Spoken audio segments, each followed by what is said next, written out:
let's look at forming an aldol. And is there an example of an enolate nucleophile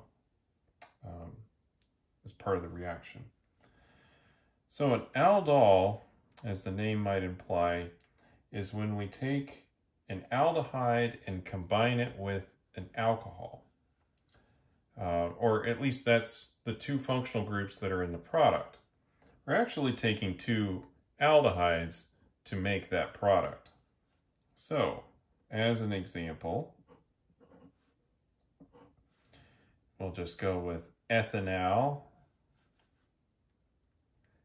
and under basic conditions, then we can form an aldol.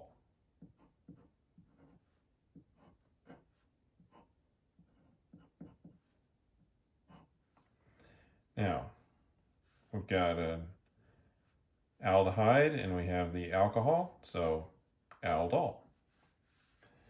And you'll notice that the alcohol is attached to the beta carbon.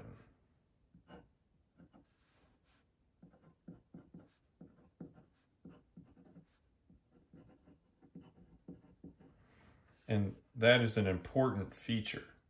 It always ends up on the beta carbon. So let's just look at the mechanism now. And it's fairly simple. So if we look here, I'm going to draw in the hydrogen there because that's going to be important to the reaction. And we'll have our hydroxide. It's going to come in and deprotonate. Now, this isn't a very favored reaction, as hydroxide's not quite strong enough to just force it all to go forward, but this is a resonance stabilized ion, and so that really helps this hydrogen be a bit more acidic. So what happens next? We have that deprotonated carbon, which will have a negative charge on it, and the electrons there. And remember, this is resonance stabilized. I'll just draw that a little over here.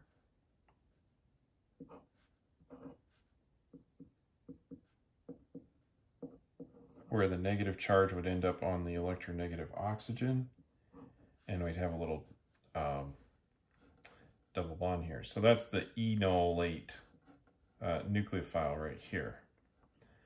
But we're going to use this form of the resonance structure to continue with the mechanism here. Now we bring in a second, and I suppose I could balance this. We'll bring in the second aldehyde here. And this is going to attack our carbonyl carbon. And if you recall, these carbonyl carbons has a partial positive charge on it. So we'll just bring in the attack there, and then those electrons will shift up.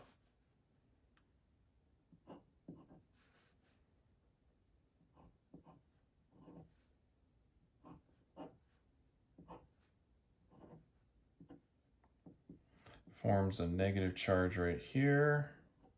And then we'll just need to get some water in here to put in the proton. And we can deprotonate water here because we've got hydroxide in the solution, and so forming hydroxide is not an issue in this case, since we're under basic conditions.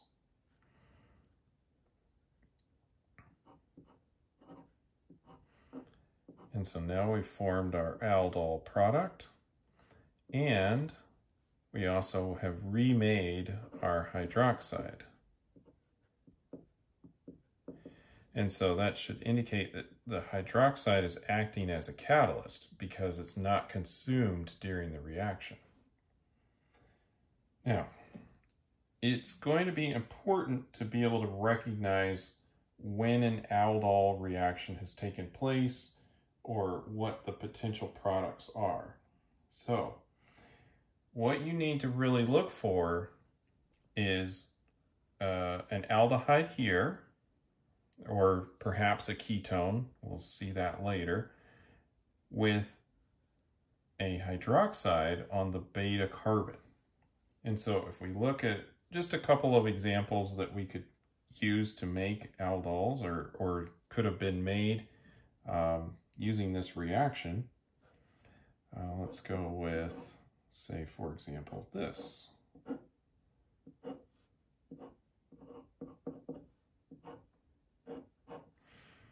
So this could have been made from 1, 2, 3, 4, butanal, right? 1, 2, 3, 4. So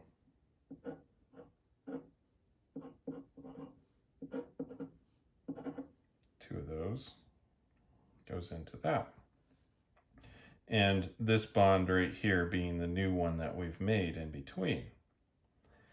But just another example, just because we can.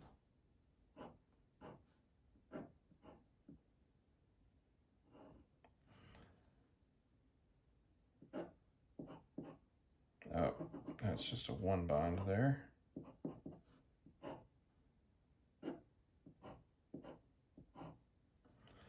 So in this case, the starting aldehyde would have been right here. And just be careful when you're adding the second part on here, because it's tempting just to draw, say, this ring on that carbon, or starting on this carbon, but you've got to make sure and count up the carbons carefully, right? So I've got 1, 2 carbons that are not part of that ring, and I have 1, 2 carbons right here. Remember, that aldehyde carbon, the carbonyl one, is the one that is actually attached to the hydroxide. So just watch out for that additional, or kind of additional carbon there, right? Because one of these gets used right there, that alpha carbon. So that's the one that gets deprotonated. You deprotonate the alpha carbon, and we've talked about alpha carbons being deprotonated before. And so it's just something to just watch out for. So in this case, the aldehyde that we would have used would be this one.